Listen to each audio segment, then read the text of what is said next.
শীত চলে আসলে কত রকমের পিঠা যে আমরা তৈরি করি তার কিন্তু কোনো সীমা থাকে না। তো আজকে আমার একটা পিঠা রেসিপি নিয়ে এসেছি যেটা আপনাদের সবার খুবই প্রিয়। আসসালামু আলাইকুম। আজকে আমি পাটিসাপটার দুটো পিঠা আপনাদের সাথে শেয়ার করব, যেটা হচ্ছে মালাই পাটিসাপটা আর একটা হচ্ছে বউসুন্দরী পিঠা। আশা করছি আপনাদের ভালো লাগবে। তো এখানে আমি 2 মুঠ পোলার চাল একটু ভিজিয়ে রেখেছিলাম ধুয়ে, তারপরে সেটা ব্লেন্ডারে ব্লেন্ড করে নিয়েছি যাতে একটু সুজি সুজি থাকে, ঠিক সেই রকম করে ব্লেন্ড করে নিয়েছি। এটা শুকনো খোলায় আমি ভেজে নিয়েছি। ভেজে নেওয়ার পরে হাত দিয়ে ধরা যায় ঠিক ওই রকম তাপমাত্রা নিয়ে আসার পরে দুধ দিয়ে দিলাম, লিকুইড দুধ। আর সেটা 1 লিটার দুধ আমি জাল করে 1/2 লিটার করে নিয়েছি, সেটা এখানে দিয়ে দিলাম। প্রথমে 1/2 লিটার পুরোটাই দিয়েছি, তারপরে চালের গুঁড়োটা বেশ ভালোভাবে মিশিয়ে নিয়েছি, তা না হলে চালের গুঁড়া খুব সহজে দলা পেকে যায়। মিষ্টির জন্য দিয়ে দিলাম 3-4 চামচ এখানে চিনি। চাইলে আপনি আর একটু বাড়িয়েও দিতে পারেন অথবা আর একটু কমিয়ে দিতে পারেন, তবে আমি এখানে কনডেন্স মিল্ক দেব আর পাউডার মিল্ক দেব, যার জন্য চিনিটা একটু কমিয়ে দিয়েছি। কনডেন্স মিল্ক দিয়ে দিলাম এখানে আমি 3 টেবিল চামচ। আর একটু এই যে আমি যে ইনগ্রেডিয়েন্টসগুলো দিয়েছি এটা কিন্তু আপনি আপনার সাধ্য মতো অথবা টেস্টের উপর ডিপেন্ড করে বাড়িয়ে অথবা কমিয়ে দিতে পারেন।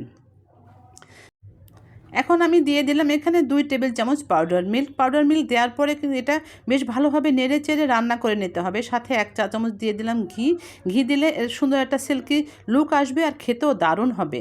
এটা নেড়ে চেড়ে বেশ সুন্দরভাবে রান্না করে নিতে হবে, তা না হলে খুব সহজে দলা পেকে যাবে। এই রকম ঘনত্ব হওয়ার পরে এটা আমি নামিয়ে রেখে দিব, কারণ ঠান্ডা হওয়ার পরে এটা আরেকটু ঘন হবে। এটা পাত্রে আমি রেখে দিয়েছি ঠান্ডা হওয়ার জন্য। অন্য একটা বাটিতে আমি নিয়েছি একটা ডিম আর দিয়ে দিলাম 3-4 চামচ এখানে চিনিটা একই কথা বলবো, আপনি আপনার টেস্ট হিসাব করে এখানে বাড়িয়ে অথবা কমিয়ে দিতে পারেন। চিনি আর ডিম বেশ ভালোভাবে মিশিয়ে নেব একটা হ্যান্ড উইচের মাধ্যমে, যাতে এটা চিনিটা আস্ত করে না থাকে, সুন্দরভাবে গলে যায়। আবার দিয়ে দিলাম 1 কাপ গরুর দুধ। এটাও কিন্তু বেশ ঘন করে জাল করা, এটা আরও দুধ লাগবে, তবে প্রথমে আমি অল্প দিয়েছি সুন্দরভাবে মিশিয়ে নেওয়ার জন্য। যখন সুন্দরভাবে মিশানো হয়ে যাবে আর এখানে দিয়ে দিলাম 1 কাপ চালের গুঁড়া, শুকনো চালের গুঁড়া দিয়েছি আমি, চাইলে আপনি ভিজা চালের গুঁড়াও দিতে পারেন। আর মিষ্টি জিনিসে আমি স্বভাবতই লবণ দিয়ে 1 চিমটি লবণ দিয়েছি। আর এখানে দিলাম 1/3 কাপ ময়দা দিলে পিঠাটা একটু সফট হবে। আর যদি আপনি মনে করেন চালের গুঁড়া দিয়ে করবেন সেটাও ঠিক আছে। আবার এখানে আবার একটু দিয়ে দিলাম ঘি এখানে দিলেও বেশ সুন্দর একটা টেস্ট হবে।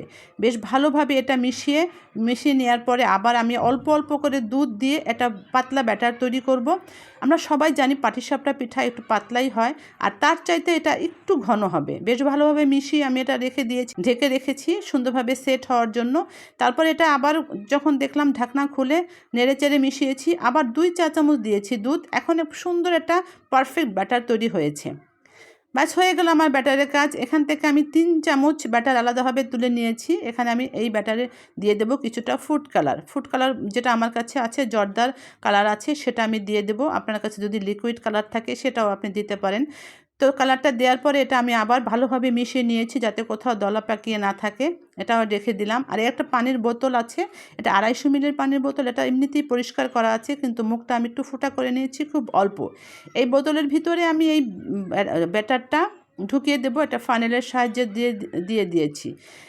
সব কিছু হয়ে যাওয়ার পরে এখন একটা প্যান আমি সুন্দরভাবে গরম করে নিয়েছি, তাতে আমি প্রথমে এক চামচ দিয়ে দিলাম এরকম ব্যাটার, তারপরে ঘুরিয়ে এটা ছড়িয়ে নিয়েছি, ঢাকনা দিয়ে রেখে দিলাম 15 সেকেন্ডের জন্য। 15 সেকেন্ড পরে যখন দেখলাম খুব সুন্দরভাবে এটা হয়ে গিয়েছে, তার উপরে দিয়ে দিলাম সেই যে খিরসা তৈরি করেছি সেই খিরসাটা। আমি একটু পর্যাপ্ত পরিমাণে খিরসা দিয়েছি, কারণ পাটিসাপটা পিঠায় খিরসা যদি প্রতিটা লেয়ারে না থাকে, প্রতিটা বাইটে না থাকে, আমার কাছে ভালো লাগে না। তো এটাও আমি একই কথা বলবো এখানেও, যে আপনি আপনার টেস্ট মতো এটা বাড়িয়ে অথবা কমিয়ে দিতে পারেন। ফোল্ড করে নিয়েছি, আর যেহেতু আমি আতপ চালের গুঁড়া দিয়ে করেছি একটু মুচমুচে হবে, আর এটা আমি উপর দিয়ে আবার মালাই দিয়ে দেব, যার জন্য এটা একটু শক্ত করেই ভেজে নিয়েছি। একে একে আমি সবগুলো এটা ভেজে নিয়েছি, তারপর এটা সাইডে রেখে দিয়েছি। আর এই যে পিঠাটা, এটা কিন্তু বলেছি যে একটু শক্ত হবে, তা না হলে যখন আমি মালাইতে ভিজাবো সেটা খুবই সহজে নরম হয়ে যাবে। আর একটু শক্ত হলে সেটা নরমও হবে, বাট খেতেও ভালো লাগবে। একে একে সবগুলোই বানানো শেষ, তারপরে আমি এটা সাইডে রেখে দিয়েছি। আর ওই যে রং দিয়ে যেটা আমি বানিয়ে নিয়েছি বউসুন্দরী পাটিসাপটা পিঠার জন্য, এবারে সেটা তৈরি করব। এটাও কিন্তু একইভাবে তৈরি করা হয়। মুছে নিয়েছি, তারপরে বোতলটা দিয়ে এরকম ঘুরিয়ে একটা ডিজাইন করে নিয়েছি। এটা দেখেই কিন্তু বোঝা যাচ্ছে খুব সহজ, খুব একটা কঠিন কিছু না। একবার দুইবার দেওয়ার পরে খুব সুন্দর হয়ে যাবে। এর উপরে দিয়ে দেবো সাদা ব্যাটারটা। সাদা ব্যাটার দেওয়ার পরে খুব সহজেই এটা ঘুরে গোল হয়ে যাবে। আবার ঢেকে দিয়ে দিলাম 15 সেকেন্ডের জন্য। যখন হয়ে যাবে তার উপরে আবার এটা খিসা দিয়ে ফোল্ড করে নেব। এটা দেখতে খুব সুন্দর হয়, খেতেও কিন্তু খুবই মজার। আর পাটিসাপটা পিঠার খিসাটা যদি সুন্দর হয় সেটা কিন্তু এমনিতেই খেতে ভালো লাগে। তাই খিসা তৈরি করার সময় অবশ্যই ইনগ্রেডিয়েন্টগুলো অ্যাড করবেন এবং সেটা খেতে ভালো লাগে। কিছু কিছু খাবার থাকে বেশ হেলদি, কিছু কিছু খাবার থাকে টেস্টি। আর আজকে পাটিসাপটার পিঠাটা কিন্তু খুব টেস্টি হয়েছে। আমি এখানে হেলথ একটু কমই চিন্তা করেছি। সবসময় আসলে এত হেলদি খাবার খেলে টেস্টি খাবারও তো খেতে হবে। তো আমার আজকের রেসিপিটা যদি আপনি ফলো করে বাসায় একবার এই শীতে পাটিসাপটা তৈরি করেন, সেটা অনেক দিন মনে থাকবে। যাকে খাওয়াবেন তারও মনে থাকবে, আপনার নিজেরও ভালো লাগবে। অবশ্যই একবার ট্রাই করবেন। আর যদি আমার রেসিপিটা আপনাদের কাছে ভালো লেগে থাকে তাহলে প্লিজ আমার চ্যানেলটি সাবস্ক্রাইব করে নেবেন, পাশে থাকা বেল বাটনটিও প্রেস করে দিবেন।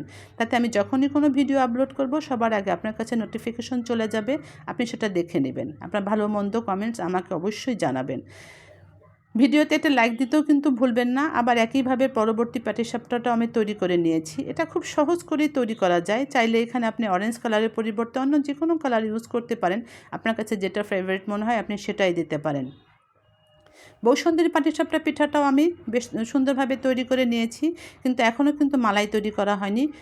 আজকের ভিডিওটা বেশ বড় হয়েছে, আশা করছি আপনি ফার্স্ট টু লাস্ট আমার সাথেই থাকবেন। তো এখন আমি এই পাটিসাপটা পিঠাটা তুলে নেওয়ার পরে আমি মালাই তৈরি করব। মালাইও কিন্তু এখানে বেশ ঘন করেই তৈরি করতে হবে। তার জন্যও কিন্তু আমাকে একটু বেশি পর্যাপ্ত পরিমাণে দুধ দিতে হবে। আর এখানে দেখতে পাচ্ছেন লাস্টে কিন্তু আমি এটা ফোল্ড করার পরে আরেকটু এক্সট্রা করে ব্যাটার দিয়ে সেটা কিন্তু মিলিয়ে দিই, তাতে কখনোই খুলবে না।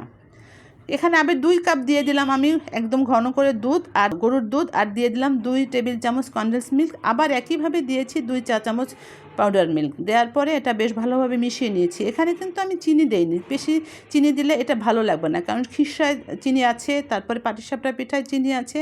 আর এই যে আমি মালাইটা তৈরি করেছি এখানে চিনি না দিয়ে যদি এইভাবে বানানো যায়, কনডেন্স মিল্ক, পাউডার মিল্ক, আবার লিকুইড মিল্ক, তাতে কিন্তু বেশি টেস্ট হয়। দেখেছেন আমি কিছুটা জাফরান দিয়েছি, সুন্দর একটা কালার আসবে আর খুব সুন্দর মিষ্টি একটা ফ্লেভার আসবে। সুন্দরভাবে এর উপর দিয়ে আমি এই মালাইগুলো দিয়ে দেবো। এটা খেতে সত্যি অসাধারণ হয়, খেতেও যতটা সুন্দর হয় দেখতেও দারুণ হয়। উপর দিয়ে একটু বাদাম কুচি দিয়েছি, এটা অপশনাল, আপনি যদি চান দিবেন, আদারওয়াইজ এটা দেওয়ার দরকার নেই। সবশেষে এটা আমি পরিবেশন করেছি।